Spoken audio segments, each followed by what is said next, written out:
구독자 여러분 안녕하세요. 오늘도 행복한 하루 되세요. 오늘은 사연을 바로 시작할게요. 저는 사랑하는 아내와 어여쁜 딸을 둔 30대 가장입니다. 요즘 저는 누구보다 행복한 남자로 잘 지내고 있는데요. 오늘 같은 날이 오기 전에 조금 불편하고 속상한 과거가 있어 그 이야기를 들려드리려고 노트북 앞에 앉게 되었네요.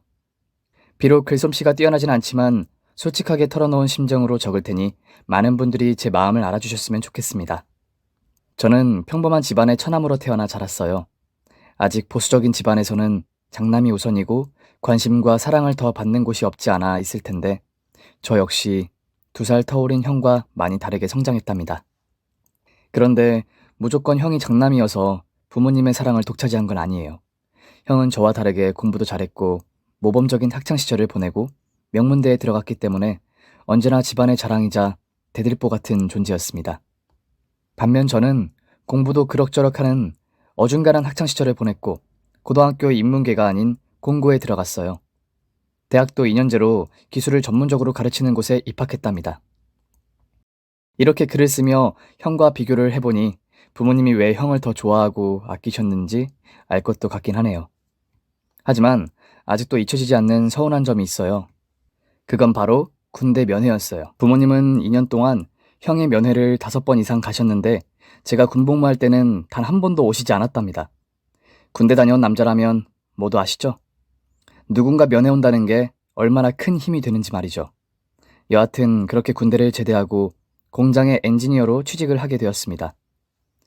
그렇게 앞가림을 하며 지내게 된 저는 25살이 되면서 작은 원룸에 독립을 했어요.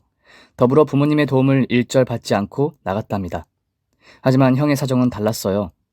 제가 주말마다 본가에 들러 밥을 먹으러 갔는데 형의 모습은 조금 한심해 보였어요. 부모님이 애지중지하게 키워서 그런지 아직도 엄마 치마폭 안에서 살더라고요. 게다가 형은 명문대를 졸업하고도 취직이 안 돼 1년 동안 집에서 놀기만 했답니다. 그래도 부모님은 형이 언제라도 대박을 칠 거라 기대했는지 쓴소리 한번 하지 않으셨어요. 그리고 얼마 지나지 않아 부모님은 아예 형에게 사업장을 차려주셨습니다. 취직 안 되는 게 형의 문제가 아니라 회사 문제라고 여기는 분들이시니 이해가 되실 겁니다. 여하튼 형은 회사 경험 한 번도 없이 바로 사장이 되어 부하 직원을 뽑아 사업을 진행하게 되었어요. 그런데 형은 일을 제대로 하는 건지 대충 하는 건지 어떻게 사업하는 사람이 주 5일만 일하고 주말에는 펑펑 노는 게 이해되지 않았어요. 길을 쓰고 달려들어도 모자랄 판에 하루에 8시간 일하고 자동적으로 퇴근을 했답니다. 어차피 저야 독립해서 먹고 사는데 지장이 없기 때문에 큰 신경을 쓰지 않았지만 그래도 동생으로서 형이 잘 되길 바라는 마음이 있어 걱정이 되더라고요. 그리고 저는 제가 하는 일이 만족스러웠어요. 기계를 수리하고 정비하는 게 재밌기도 하고 시간도 잘 가고 돈도 아쉽지 않게 벌었으니 스트레스가 크지 않아 엔지니어가 저의 천직이라고 생각하며 열심히 일했답니다. 그렇게 공장과 집을 오가며 바쁜 나날을 보내던 중 저에게도 사랑이 찾아왔어요. 그녀는 저와 같은 공장에 다니는 생산 직원이었고 굉장히 성실하고 좋은 사람이었습니다. 게다가 얼굴도 예뻐서 제 마음을 송두리째 빼앗아갔죠. 저는 그녀와 사귀기 위해 많은 동료들이 있는 앞에서 고백을 하게 되었어요. 저, 승민 씨, 남자친구 있으세요? 네? 아니요, 그건 왜 물어보는 거죠? 그래서 전 이렇게 대답했습니다. 제가 승민 씨의 남자친구가 되겠습니다. 제 마음을 받아주세요. 정말 1차원적이고 고전적인 고백이었지만 승미 씨의 마음을 여는데 성공하게 되었고 저희는 공장 내에서 유명한 커플이 되었어요. 저와 그녀는 공장에서 쉬는 시간마다 휴게실에서 만나 음료수를 마시는 데이트를 했고 퇴근 후에는 영화를 보거나 제 자취방으로 가서 데이트를 즐겼답니다. 승미 씨는 모가난 구석은커녕 구김살 하나 없이 착하디 착한 여자였어요. 한 번도 그녀가 화내거나 짜증내는 걸 본 적이 없을 정도였답니다. 그렇게 1년의 시간을 변함없이 서로를 사랑하다 보니 20대 중반의 어린 나이였음에도 결혼이 하고 싶더라고요. 그래서 전 여자친구에게 결혼하고 싶다고 진심을 전했고 그녀는 생각해보겠다고 한 뒤 일주일 만에 저와의 결혼을 결심하게 되었답니다. 그래서 저는 결혼 소식을 알리기 위해 승미를 본가로 데리고 갔어요. 저에게 무정한 분들이었지만 아들이 결혼한다는데 기뻐하실 거라는 부푼 기대를 안고 말이죠. 배를 누르자 형이 현관문을 열어주었고 저와 승미는 집 안으로 들어가 인사를 드렸어요. 엄마, 아버지, 제가 말씀드린 여자친구 승미예요. 어때요? 엄청 예쁘죠? 승미가 고개를 숙여 인사하자 부모님도 반갑게 웃으시며 인사를 받아주셨습니다. 그리고 엄마가 식사를 준비해 주셨는데 조금 서운했어요. 새로운 반찬 하나 없이 냉장고에 있는 김치 몇 가지와 계란 후라이가 다였거든요. 아무튼 승미는 미소를 잃지 않고 밥을 맛있게 먹었고 부모님과 본격적인 대화를 시작했답니다. 먼저 아버지가 물으셨어요. 승미라고 했지? 아버지는 뭐 하시나? 네, 저희 아빠는 평범한 회사원이세요. 이어서 엄마가 질문하셨습니다. 아가씨도 민수랑 같은 공장에서 일한다고 했나? 혹시 직업을 바꿀 생각은 없어? 누가 나한테 며느리 뭐하냐고 물으면 공장 다닌다고 말하기가 좀 그렇잖아. 네? 아, 그러실 수도 있겠네요. 하지만 저는 제가 다니는 회사가 아주 마음에 들어서 오래오래 다닐 계획이랍니다. 민수 오빠도 마찬가지고요. 승민은 당당하고 밝게 대답했습니다. 부모님의 말투가 톡 쏘고 비꼬는 듯 했는데도 인상 한번 찌푸리지 않았어요. 그리고 이어지는 승미에 대한 호구 조사를 실컷 한 부모님은 실망하셨는지 표정이 굳어지셨답니다. 민수하고 아가씨랑 아주 천생연분이네. 공장 부부라. 잘 어울리네. 그런데 둘이 결혼할 거면 자금은 있어? 민수야, 미리 말하지만 우린 너한테 해줄 돈 같은 건 없다.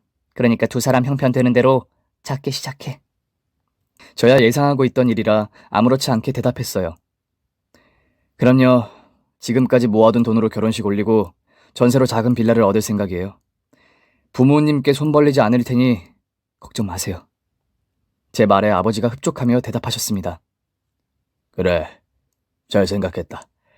우리 때도 시작은 다 단칸방에서 시작했어. 젊어서 고생은 사서 하라는 말 알지? 뭐든 잘 살아봐라. 그리곤 별 말씀 없으셨고 저희 둘이 알아서 잘 살라고 하시며 저와 승미를 내보내셨어요. 그렇게 본가에서 나온 저는 부모님의 거친 태도에 승미에게 미안한 마음이 들어 승미야, 우리 부모님이 조금 직설적이지? 기분 나빴다면 내가 사과할게. 라고 말했어요.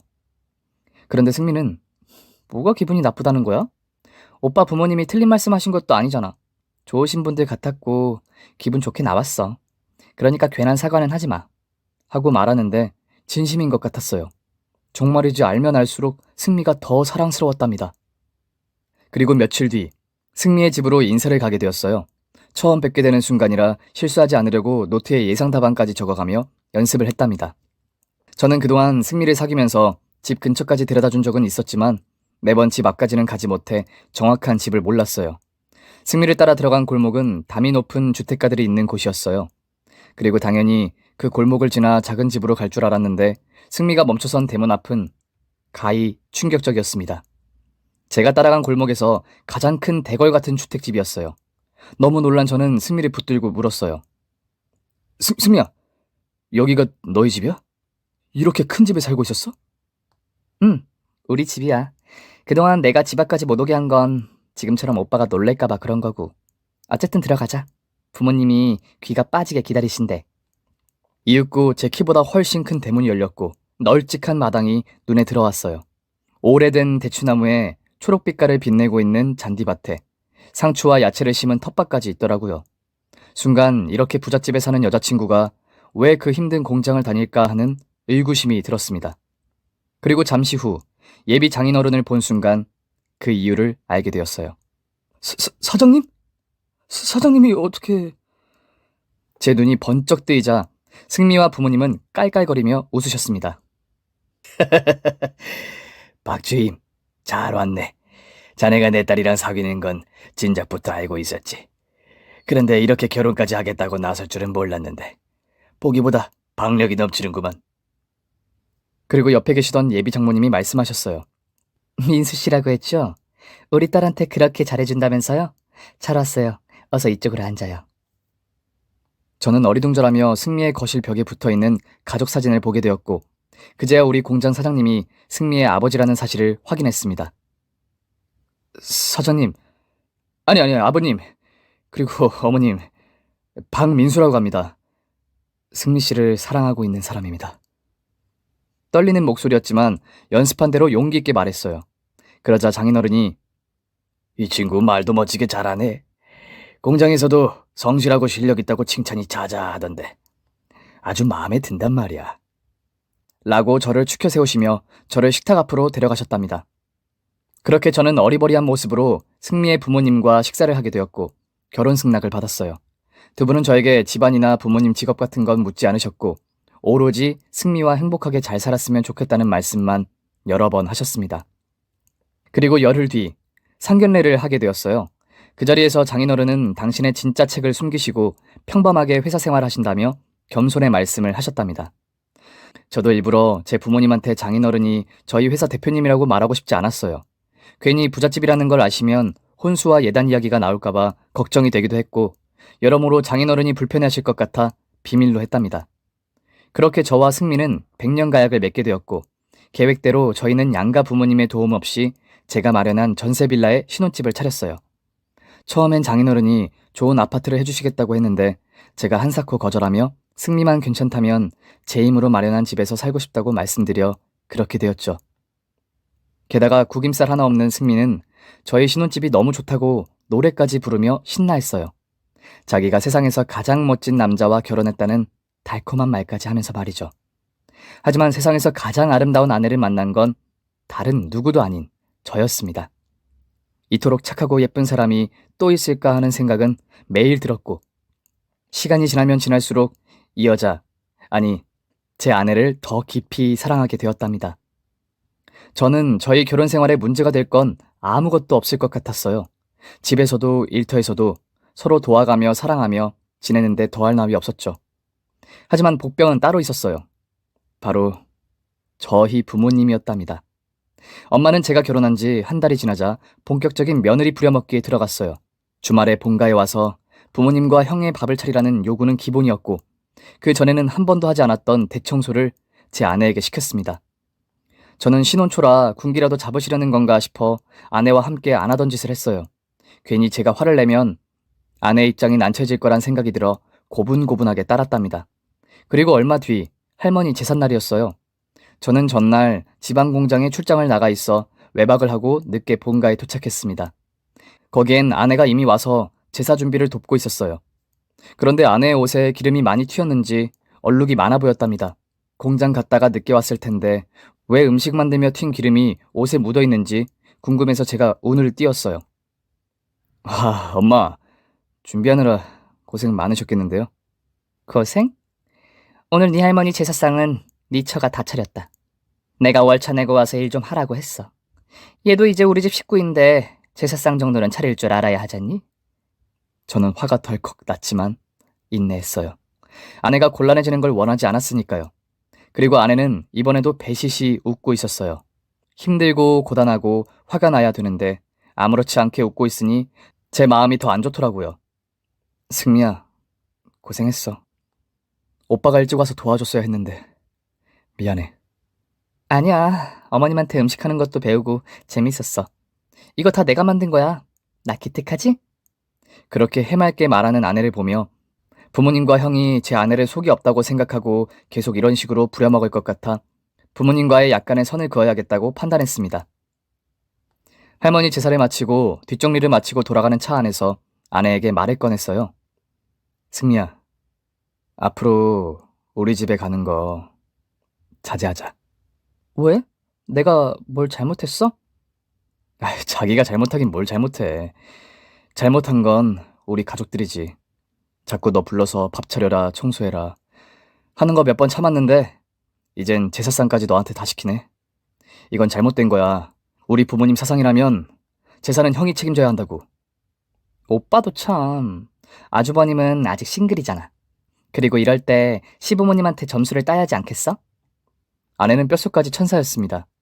저는 말을 아끼며 그냥 내가 본가에 가자고 할 때만 가고 그렇지 않으면 절대 혼자서 가지 말라고 겨우 설득했습니다.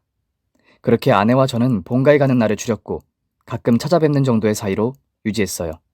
부모님은 못마땅해 하셨지만 바쁘다는 핑계를 대니 더는 뭐라 하지 않으셨답니다. 한편 제가 처가에 가면 아내가 저희 본가에서 고생한 만큼 돌려주고 싶어 장인어른께 시키실 일이 있으면 뭐라도 시켜달라고 했습니다. 그런데 장인 장모님은 백년 손님을 부릴 수 있겠냐며 편하게 지내다 돌아가라고 하셨어요. 게다가 말씀 한마디를 하셔도 얼마나 멋지고 예쁘게 하시는지 제 아내가 그토록 착한 이유를 두 분에게서 찾았네요. 여하튼 저와 아내는 특별한 일 없이는 구태여 본가에 가지 않았고 결혼 생활을 이어나갔습니다. 그리고 4년이라는 세월이 흘러 30대가 넘어서면서 저희 부부가 돈을 꽤 많이 모았어요. 그래서 저와 아내는 이세를 계획하게 되었어요. 처가에서는 하루빨리 손주를 보고 싶다고 덜어 말씀하셨는데 저희 부모님은 기대는커녕 아이를 낳으면 공장에 다니는 저희에게 돈만 더 들어간다며 그렇게 되면 당신들이 용돈을 받을 수 있겠냐고 볼멘 소리를 하셨답니다. 그리고 얼마 뒤 부모님은 형이 형수 될 사람이 집에 온다며 저희 부부를 불렀어요. 저는 축하할 일이라 아내를 데리고 본가로 향했죠. 그리고 차려진 밥상을 보았는데 제가 아내를 처음 소개해주러 왔을 때와 완전히 다른 밥상이었어요. 예비 형수를 위해 차려진 밥상은 그야말로 진수성찬이었습니다. 그런데 저는 서운한 마음이 들지 않았어요. 평생을 그렇게 살아왔으니 그러려니 하고 말았죠. 이윽고 형과 나란히 앉아있는 예비 형수와 인사를 나누게 되었고 부모님과 나누는 대화를 듣게 되었어요. 그래, 변호사라고? 우리 장남 짝으로 아주 딱이네. 우리 집안에도 사자가 필요했는데 잘 됐어. 아가씨 부모님은 뭘 하시나? 엄마의 물음에 예비 형수가 대답하셨어요. 네, 아버지는 은퇴하셔서 사업구상 중이세요. 엄마는 평생 살림을 해오셨고요. 그래. 아버님 재산이 꽤 되나 봐? 사업을 하시려면 큰돈이 필요하실 텐데 말이야. 예비 형수는 엄마의 곤란한 질문에도 차분하게 대답을 잘하셨어요. 어릴 적부터 풍요롭게 지내며 돈 걱정 없이 지내왔다고 엄마를 안심시켰답니다. 그리고 엄마는 제 아내를 처음 보았을 때와 확연히 다른 모습으로 살갑고 다정하게 형수를 대하며 좋은 분위기를 이어나가셨어요. 2달 뒤, 형은 형수와 결혼하게 되었고 부모님이 마련해준 신축 아파트에 신혼집을 얻었답니다. 그건 역시 예상했던 거라 크게 기분 나쁘지 않았어요. 엄마 아버지는 항상 형이 1번이었으니까요. 그런데 얼마 지나지 않아 다른 이유로 화가 났습니다. 그날은 일요일이었는데 기계 결함 때문에 저만 공장에 출근했답니다. 오후 3시까지 작업하고 나서야 기계는 정상적으로 작동하며 퇴근을 할 수 있었죠. 그래서 전 차를 타고 집으로 돌아가는데 신호 대기 중 엄마와 형수 그리고 아내가 함께 걸어가는 걸 보게 되었답니다. 엄마와 형수는 다정하게 팔짱을 끼고 걸어가는 반면 제 아내는 쇼핑백을 양손에 무겁게 들고 그 뒤를 쫓아 걷더라고요. 아내는 두 사람의 짐꾼 노릇을 하고 있던 겁니다. 거기서 얼마나 화가 차오르던지 저도 모르게 주먹이 꽉 쥐어지더라고요. 그리고 아내는 제가 집에 도착하고 몇 시간 뒤에 들어왔습니다. 저는 조금 전 본 것을 이야기했어요. 승미야, 운전하면서 오다가 봤어. 네가 왜 엄마랑 형수의 짐꾼 노릇을 한 거야? 세 사람 요즘 자주 모인다더니 항상 그런 식이었니? 아, 봤어? 그런데 짐꾼 노릇이 뭐야? 내가 아랫사람이니 그러는 건 당연하잖아. 당연하지 않아. 형수가 엄마한테 이것저것 사준 모양인데 돈 좀 썼다고 사람을 그렇게 부리면 안 되지. 승미야, 내가 괜히 짜증내서 미안한데 앞으로 형수가 연락해서 불러내도 나가지 마. 아내는 제가 화내는 이유를 알고 알겠다고 대답했고 화가 난 저를 달래주더라고요. 화낼 사람은 제 아내인데 말이죠. 도무지 이해가 안 되시죠? 그런 사람이 바로 제 아내랍니다. 제 평생 아내보다 착한 사람을 본 적이 없네요. 그렇게 몇 달 동안은 제가 화날 일이 없었습니다. 아내가 엄마와 형수의 만남을 자제하니 특별히 화날 일도 기분 상할 일도 없더라고요. 게다가 아내의 생일이 다가오며 제 기분은 들떠 있었고 어떤 선물을 줄지 어디서 식사를 해야 할지 행복한 고민을 했답니다. 대망의 아내의 생일날이 다가왔고 저는 회사에서 오전 근무가 있어 저녁에 아내와 한식당에서 외식할 계획이었죠. 그런데 저희 부모님이 웬일로 아내에게 점심을 사주겠다며 불렀어요.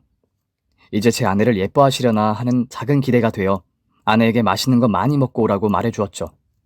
그리고 퇴근 후 오후에 집에 들어갔더니 아내가 기분 좋게 앉아있더라고요. 그래서 정말 부모님이 달라졌나 싶어 웃으면서 물었죠. 승미야, 부모님이 어디 데려가셨어? 맛있는 거 먹었어? 응, 김밥 나라에 다녀왔어. 라볶이랑 김밥이랑 만둣국까지 엄청 배불리 먹었어. 제가 김밥 나라를 비하하려는 건 아니지만 며느리 생일이면 조금 비싼 곳에 데려가야 하는 것 아닌가요? 저는 거기서 기분이 안 좋아져서 한숨을 길게 내쉬었습니다. 뭐? 김밥 나라? 승미야, 거기 다녀오고 기분이 좋은 거야? 왜 그래 또? 저렴한 데 가서 밥 먹었다고 불만인 거야?